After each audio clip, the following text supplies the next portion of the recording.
आम्ही तिन्ही पक्ष महायुती म्हणून एकत्र लढणार असल्याचं प्रवीण दरेकरांनी म्हटलंय। तर एखाद दुसऱ्या जागेवर मैत्रीपूर्ण लढत होऊ शकते असं अर्जुन खोतकर म्हणाले होते।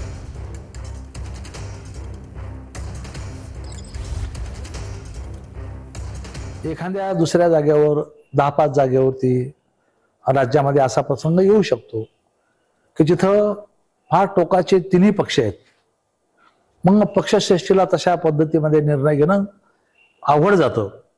मग अशा परिस्थितीमध्ये आपले कार्यकर्ते इकडे तिकडे जाऊ नये म्हणून एक 2-5 ठिकाणी जर असा निर्णय झाला तर त्यात काही वावगं नाही, कारण की या अगोदर शिवसेना भाजपची युती असताना असं झालं होतं।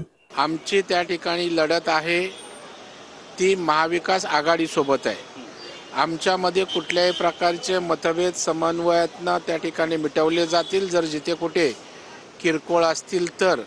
परंतु एक गोष्ट निश्चित आहे, काळ्या दगडावरची रेख आहे की आम्ही जे लढू ते तिन्ही पक्ष महायुती म्हणून लढू आणि महायुती म्हणूनच महाराष्ट्राच्या विधानसभेवर आमचा झेंडा त्या ठिकाणी फडकेल।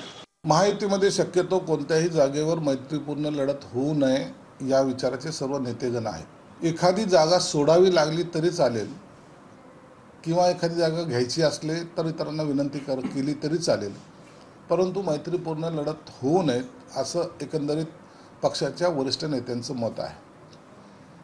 तरी या सगळ्या गोष्टीवर चर्चा ही 3 प्रमुख नेते बसल्यानंतरच होईल। एकनाथ शिंदेच्या नेतृत्वाखाली येणारी विधानसभा लढवल्या जाणार आहे हे निर्विवाद आहे।